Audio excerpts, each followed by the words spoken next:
Hello everyone from HS School. This is a reading for teenagers. Oggi leggeremo i capitoli 3 e 4 della storia East of the Sun, West of the Moon. Chapter 3. Golden Gifts. When Asta awoke the next morning, both the prince and the castle had gone. She was laying in the forest clearing with nothing but clothes. She came in. "I'll head north," Asta decided, "because that is where the trolls dwell." Asta walked for many days and many nights until her feet were sore and her legs were weary. She thought of her last journey on the white's bare back, the feeling of his thick, soft fur and the speed at which he bounded along.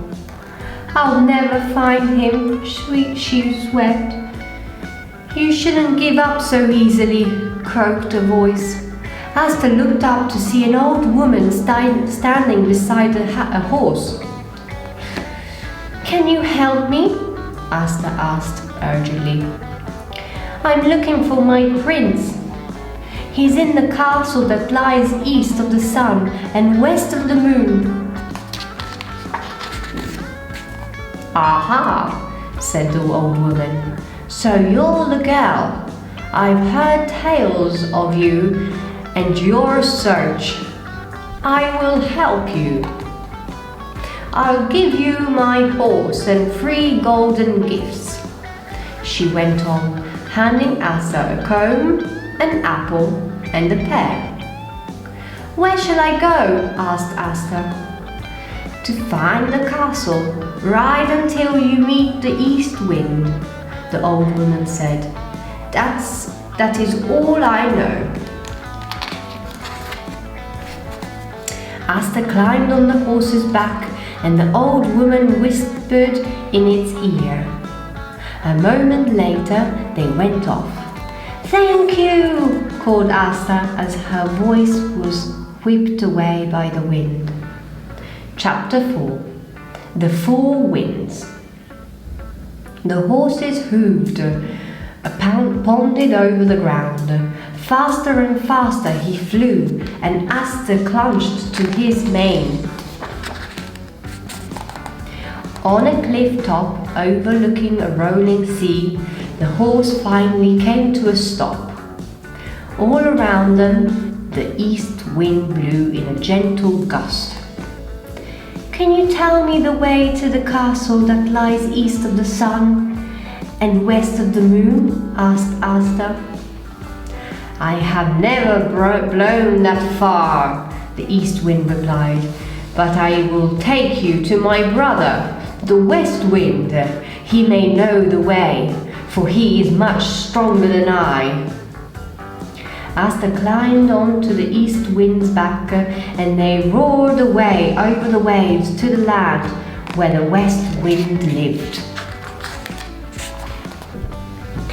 "Brother," called the east wind, "do you know the way to the castle that lies east of the sun and west of the moon?" "No," said the west wind. "I have never blown that far, but I will take the girl to the south wind, for he is much stronger than either of us, and he roamed far and wide." So they rode to the land where the south wind lived.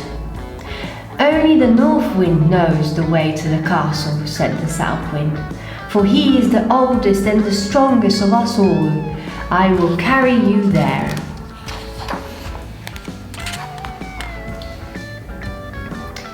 When they never came to the near the north wind, Asta felt his presence in the frenetic, icy blasts of air. "What do you want?" he roared. "I carry the one who seeks the prince in the castle of the east of the sun and west of the moon," the south wind replied. "I know it," said the north wind. "I blew there once, but I was so tired that for many days after I could not blow at all." If you are not afraid to go with me, the North Wind went on, I will take you there.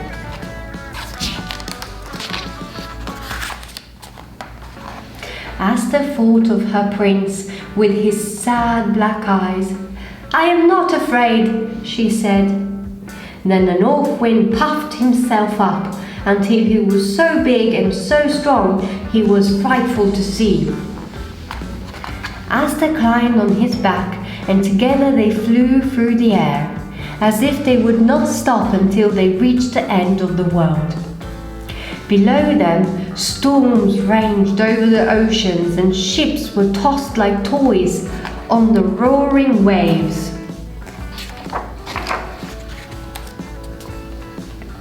At last, they had gone so far that even the North Wind felt tired.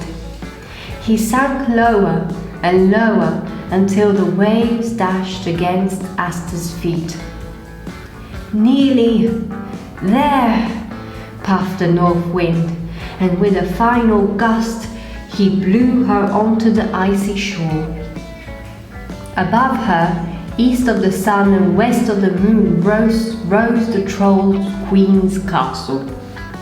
Exhausted, Asta crawled into a cave beneath and crags and slept. This is the end of the story. Next week we will be reading chapters 5 and 6. Metti un like e condividilo con i tuoi amici. See you soon!